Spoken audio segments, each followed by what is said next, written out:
Selamat pagi Bapak dan Ibu, para devosan kerahiman ilahi.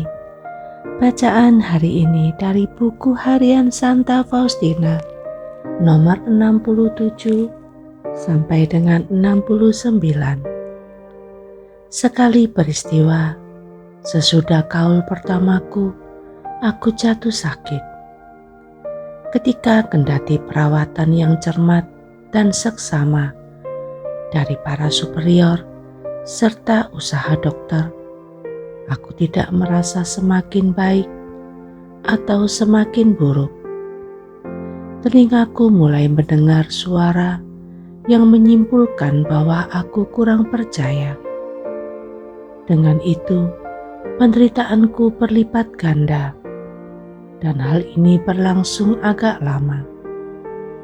Pada suatu hari, aku mengeluh kepada Yesus bahwa aku menjadi beban bagi para suster. Yesus menjawabku, "Engkau hidup bukan untuk dirimu sendiri, tetapi untuk jiwa-jiwa, dan jiwa-jiwa lain akan mendapat pahala dari penderitaanmu.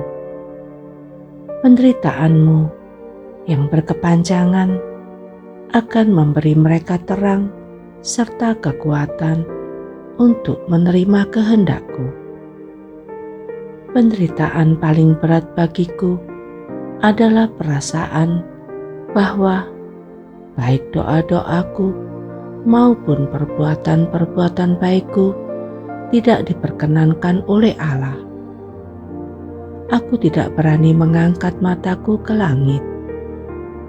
Ini mengakibatkan dalam diriku penderitaan yang sedemikian berat waktu latihan rohani komunitas di kapel. Sesudah latihan rohani itu, Muder Superior memanggil dan berkata kepadaku, "Suster, mintalah rahmat dan penghiburan dari Allah, sebab aku dapat melihat sendiri." Dan para suster terus-menerus mengatakan kepadaku bahwa pandangan matamu membangkitkan keprihatinan. Aku sungguh tidak tahu apa yang harus kulakukan denganmu, suster. Aku memerintahkan kepadamu untuk berhenti menyiksa diri tanpa alasan. Tetapi semua pembicaraan dengan Muder Superior ini tidak mendatangkan kelegaan dalam hatiku, juga tidak membuat suatu pun menjadi jelas bagiku. Sebaliknya, kegelapan yang bahkan lebih pekat menyembunyikan Allah dariku. Aku mencari pertolongan di kamar pengakuan, tetapi di sana pun aku tidak menemukannya.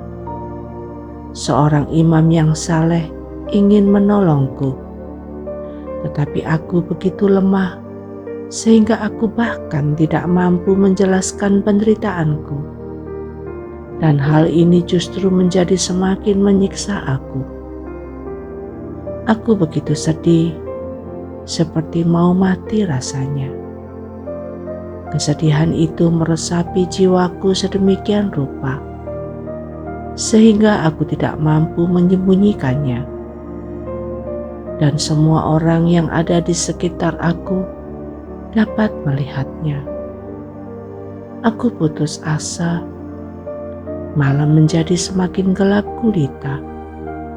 Imam yang mendengarkan pengakuanku berkata kepadaku, "Aku melihat rahmat-rahmat yang sangat istimewa dalam dirimu, suster, dan aku tidak mencemaskanmu sama sekali. Mengapa engkau menyiksa diri seperti ini?" Tetapi pada waktu itu, aku tidak paham sama sekali akan apa yang ia katakan, dan aku luar biasa terkejut ketika sebagai penitensi aku disuruh melambungkan Te Deum atau Magnificat, atau berlari cepat keliling kebun pada petang hari, atau yang lain lagi untuk tertawa keras-keras 10 kali dalam sehari. Penitensi ini sangat mencengangkan aku. Tetapi dengan itu pun, imam itu tidak mampu memberikan banyak pertolongan kepadaku. Rupanya Allah menghendaki aku memuliakan Dia lewat penderitaan. Imam itu menghibur aku dengan berkata bahwa dalam situasi sekarang, aku lebih berkenan di hati Allah daripada kalau hatiku dipenuhi dengan penghiburan yang paling menggembirakan. Ini adalah rahmat yang paling besar, suster, katanya kepadaku. Dalam keadaanmu yang sekarang, dengan segala siksaan jiwa yang suster alami, engkau tidak hanya tidak melanggar perintah Allah, tetapi engkau bahkan berusaha mengamalkan keutamaan-keutamaan. Aku mencoba memandang ke dalam jiwa suster, dan aku melihat rencana-rencana agung Allah serta rahmat istimewa ada di sana. Dengan melihat itu, aku bersyukur kepada Tuhan.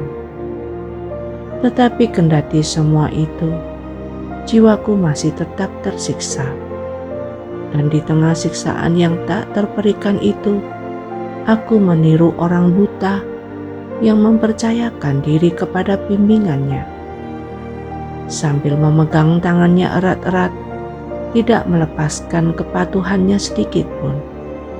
Dan inilah satu-satunya jaminan keamananku dalam menghadapi cobaan yang amat berat ini. Oh Yesus, kebenaran yang kekal, kuatkanlah aku yang lemah ini. Engkau ya Tuhan dapat melakukan segala sesuatu. Aku tahu bahwa tanpa Engkau segala usahaku akan sia-sia. Oh Yesus, janganlah Engkau menyembunyikan diri terhadapku, karena tanpa Engkau aku tidak dapat hidup. Dengarkanlah seruan jiwaku. Kerahiman-Mu tak berkesudahan ya Tuhan. Karena itu kasihanilah aku yang tak berdaya ini. Kerahiman-Mu melampaui pengertian para malaikat dan manusia.